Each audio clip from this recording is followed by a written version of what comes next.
আমাদের পরবর্তী আলোচ্য বিষয় হচ্ছে আইন বিজ্ঞানের বিষয়বস্তু হলো কোনো মানবিক এবং ঐশ্বরিক জ্ঞান এবং ন্যায় অন্যায়ের বিজ্ঞান।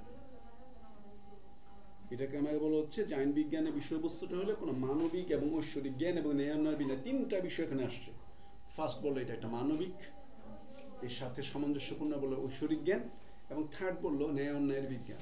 আচ্ছা, ন্যায় অন্যায় এই বিজ্ঞান বিষয়টার মধ্যে কিরকম, এটা যাওয়ার পরে আগে মানবিক বিষয়টাকে বলে। আচ্ছা, আইন সৃষ্টি হয়েছে মেইন কথাটা হচ্ছে মানুষের কল্যাণের জন্য। আমরা জাগতিক যত আইন দেখতে পাই, ধর্মীয় আইন না, জাগতিক যত আইন দেখতে পাই, এগুলো মেন ইথিক্সটা কি? মেন ইথিক্সটা হচ্ছে মানুষকে সমস্যা থেকে মুক্তি দেওয়া। আইন করা হয়েছে হচ্ছে জীবনকে সহজ করা। আইনের কাজ হচ্ছে জীবনকে সহজ করা। আইন তো আসছে জীবনকে কঠিন করার জন্য না। হ্যাঁ, মানুষকে, শুধু মানুষ না, প্রাণী পর্যন্ত আইনের মধ্যে পড়বে, গাছ পর্যন্ত আইনের মধ্যে পড়ে। প্রকৃতির একটা নিজস্ব আমাদের দেশে আইন আছে, বাংলাদেশে সারা পৃথিবীতে আছে। বন্যপ্রাণী একটা আইন আছে।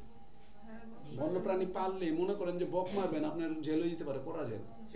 এমন জেল হয়ে যাবে আপনি নিজে বক হয়ে যাবেন প্রয়োজন, এমন জরিমানা দিতে যে। হ্যাঁ, কাজে শীতকালে অনেক ছোটবেলায় দুই একটা বক খাওয়া পড়ছে, পরে আর বক খাওয়া পড়ে না। আমরা বুঝতে পারছি যে এটা বক খাওয়া, আর ওইভাবে ধরাও যায় না আগের মতো, আর বক অ্যাভেলেবেলও না। বক পাওয়া যেত আগে। বক আমাদের ঘরে বা এয়ার গান ছিল, তো এটা দিয়ে আমরা মাঝে মধ্যে অনেক সময় না বুঝছো কাকড়ে মারছি। এরপর কয়েকবার কাকের আক্রমণের শিকার হয়েছি। কাকড়ে তো মারছি, এরপর তো 2 দিন বাড়িতে পারি না বাসা থেকে, কারণ তো তুমি বুঝি নাই। এই যে ভাইদের কথায় পড়ে যে একটা কাককে মেরে দিলাম, বাকি কাকড়ে যে আমাকে চিনে রাখছে, তুমি বুঝি নাই।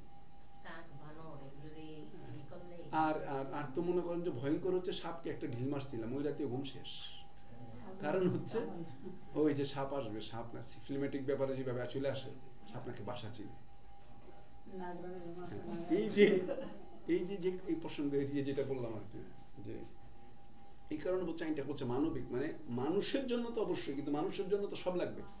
আপনার প্রকৃতিকে না অবলম্বন না করে বাঁচতে পারবেন না। তো প্রকৃতির উপর চাপ দিবেন, প্রকৃতি ভূমিকম্প দিয়ে আপনাকে টলাবে ন্যাচারালি। ধর্মের ব্যাখ্যা আছে ভিন্ন। আপনি গাছ কাটবেন, মূল্য দিতে হবে। আপনি কোনো প্রাণী ধ্বংস করবেন, ওই প্রাণীর এফেক্ট আপনাকে পড়তে হবে। আমার ফোন আসতেছে, আবার ধরতেছে, এবং খুবই জরুরি ফোন। হ্যালো।